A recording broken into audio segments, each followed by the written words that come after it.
Hi guys, welcome to I dream media.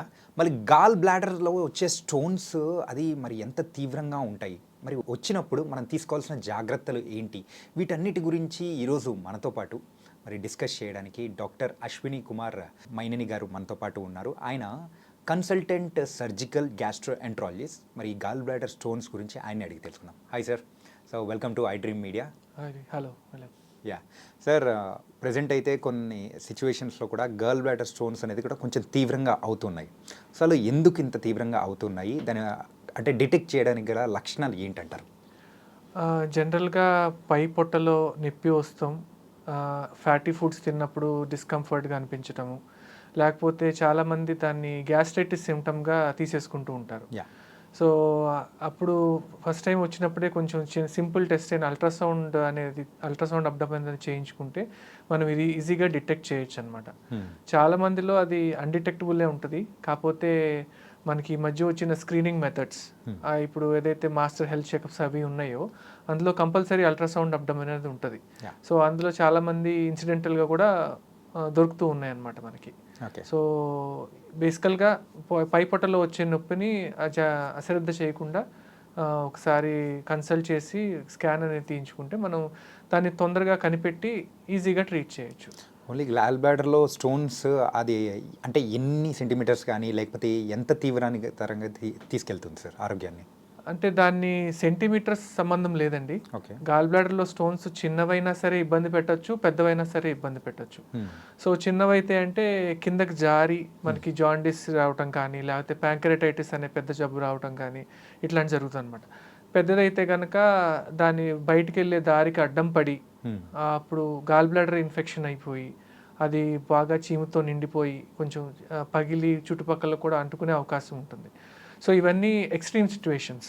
కాకపోతే చాలాసార్లు మనకు ముందే సూచనలు ఇస్తూ ఉంటుంది అనమాట. గాల్ బ్లాడర్ ఇట్లా దానిలో స్టోన్స్ ఉన్నాయి, దాన్ని మీరు అటెండ్ చేయండి అని చెప్తూ ఉంటుంది. అలాగా మనం చివరి దాకా తీసుకెళ్ళామంటే ఇబ్బందులు వస్తాయి. ముందే తీసుకెళ్ళాలంటే మంచిగా చిన్నపాటి లాప్రోస్కోపిక్ సర్జరీ చేసుకుని we can get rid of it అనమాట. అండ్ మెయిన్గా అయితే అది పై పొట్ట భాగంలో వచ్చినప్పుడు మాత్రమే అని చెప్పేసి మనము లక్షణాలు అని అన్నారు కదా సార్. సో కేవలం అక్కడ వచ్చేదేనా, లేకపోతే ఇంకా వేరే సిమ్టమ్స్ ఏమన్నా కూడా ఉంటాయి దానిలో? జాండిస్ రావటం ఇందాక చెప్పినట్టు, లేకపోతే వామిటింగ్స్ అవటం, అండ్ ఇన్ఫెక్షన్ ఎక్కువ ఉంటే ఫీవర్ రావటం, ఇట్లాంటివి కూడా జరగవచ్చు. కానీ మెయిన్ సిమ్టమ్ ఇస్ పెయిన్గా వచ్చినప్పుడు మనం మాత్రం ఖచ్చితంగా కొంచెం జాగ్రత్త తీసుకోవాలి. సింపుల్ టెస్ట్ అల్ట్రాసౌండ్లో డిటెక్ట్ అయిపోతుంది. సో అంత భయపడాల్సిన అవసరం కూడా లేదు. పెద్ద స్కాన్స్ చేసేస్తారన్నట్టు కూడా లేదు. చిన్న టెస్ట్ అది రేడియేషన్ కూడా ఇన్వాల్వ్మెంట్ ఉండదు అల్ట్రాసౌండ్లో. సో చేసేసుకోవచ్చు అనమాట అట్లా. ఓకే. అండ్ మెయిన్గా అయితే ఇది ఫ్యాటీ ఫుడ్స్ వల్ల వచ్చేస్తూ ఉంటుంది అంటారు. జనరల్గా అది యాడప్ చేస్తుంది అంతేగాని అది ప్రీ డిటర్మినెంట్ ఉంటుంది. అంటే మనం పుట్టినప్పుడే మన జీన్స్ ద్వారానే మనకు వచ్చేస్తుంది అనమాట, మనకి ఎప్పుడు వస్తున్నాయి. ఎందుకంటే కొంతమంది చిన్నపిల్లల్లో కూడా చూస్తాం. ఓకే. మేజర్గా చూసేది ఏంటంటే 30 to 40 years ఏజ్లో ఫీమేల్స్, వీళ్ళల్లో ఎక్కువ ఉంటుంది. ప్లస్ మనుషుల అంటే ఉండే ఏరియాస్ బట్టి చూసుకుంటే ఎక్కువ నార్త్ ఈస్టర్న్ ఇండియన్ కంట్రీ అంటే వెస్ట్ బెంగాల్ అట్లా అటువైపు చాలా ఎక్కువ ఉంటుంది అనమాట.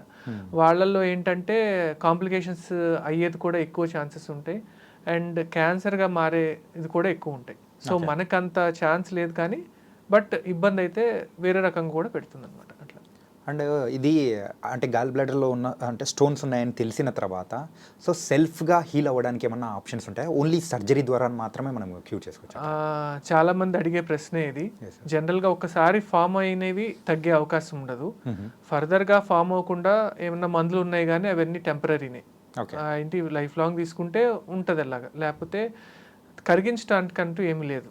ఆల్టర్నేటివ్ మెడిసిన్స్లో ఉన్నాయని చెప్తారు కానీ బట్ మేము చూసినంత వరకు, బికాజ్ మా దగ్గర కాంప్లికేషన్స్తోనే వస్తారు కాబట్టి ఆల్టర్నేటివ్ మెడికేషన్స్ తీసుకున్నామండి, మాకు ఇట్లా నొప్పితో వచ్చామని చూడటమే తప్పించి వాటి ద్వారా తగ్గినా లేదని ఐ కాంట్ కమెంట్ అనమాట. మా అలోపతిలో అయితే కనుక లేదు. ఓకే. సో మెయిన్గా అయితే లేడీస్లోనే వస్తుంది అని చెప్పేసి కూడా ఎక్కువగా జెంట్స్లో కూడా వస్తుంది, కానీ ఎక్కువగా మనం లేడీస్లో చూస్తాం. ఎందుకు లేడీస్ అంటే వాళ్ళకున్న ఆ age is reproductive age group అనమాట. సో ఏంటంటే జనరల్గా ప్రెగ్నెన్సీలో ఇట్లాగా బాడీలో అన్నీ స్లో అయిపోతాయి. ఏ ఏ ఫంక్షన్ అయినా సరే, కిడ్నీది కానీ, లివర్ది కానీ, అట్లాగా పేగులది కానీ. సో ఆ టైంలో ఈ స్టోన్స్ ఎందుకు ఫామ్ అవుతాయి అంటే, ఆ గాల్ బ్లాడర్లో ఉన్న జ్యూసెస్ సరిగ్గా అది బయటికి పంపించలేకపోతే అప్పుడు అక్కడ మిగిలిపోయి స్టోన్స్ లాగా ఫామ్ అవుతాయి. సో ఆ జనరల్గా ఆ ప్రెగ్నెన్సీ టైమ్స్లో మనకి ఫామ్ అయ్యే అవకాశం ఉంటుంది అనమాట. అందుకని లేడీస్లో ఎక్కువ అని చెప్తాను. ఓకే. ఈ స్టోన్స్ ఫామ్ అవ్వకోకుండా జనరల్గా మనం ఎట్లాంటి డైట్ అనేది కూడా తీసుకొని ఫాలో అయ్యామంటే సో మనం ఆరోగ్యంగా ఉండొచ్చు అంటారు? ఈ మధ్య జనరల్గా టైంకి తింటాం, ఫ్యాటీ ఫుడ్స్ అనేవి తగ్గించుకోవటం, ఇట్లా చేసుకుంటే ఆ టెండెన్సీ ఉన్న వాళ్ళకి తగ్గే అవకాశం ఉంటుంది. చాలా మంది అన్ని మామూలుగానే తింటారు, అందరికీ రావాలని లేదు. So it all depends on the tendency of farming stones. So ప్రత్యేకంగా జాగ్రత్తలు అంటే కనుక avoiding too much fatty food and eating on right time. And also జన్యుపరంగా కూడా వచ్చే అవకాశాలు కూడా ఉంటాయని కూడా మీరు చెప్పారు. చాలా మంది ఫ్యామిలీస్లో మా మదర్కు ఉంది, నాకు వచ్చింది అని చాలా మంది చూశాను. అట్లాగా ఆరోగ్యపరంగా అయితే చూసుకుంటే అది మన తల్లిదండ్రుల నుంచి రావడం కానీ అది సర్వసాధారణంగానే ఉంటుంది. అలా జరుగుతుంది. సో గాల్ బ్లాడర్ స్టోన్స్ గురించి చాలా చక్కగా వివరించారు sir. So thank you so much sir. So guys, మరి గాల్ బ్లాడర్లో వచ్చే స్టోన్స్ మరి అవి వచ్చాయని చెప్పేసి మీరేం టెన్షన్ పడాల్సిన అవసరం లేదు. చిన్న లాప్రోస్కోపిక్ సర్జరీ ద్వారా అయితే దాన్ని క్యూర్ చేసుకోవచ్చు అని చెప్పేసి డాక్టర్ అశ్విని కుమార్ గారు చాలా చక్కగా చెప్పారు. మరొక ఇంటర్వ్యూతో మళ్ళీ కలుద్దాం. అంతవరకు take care. This is your Chanakya. See you.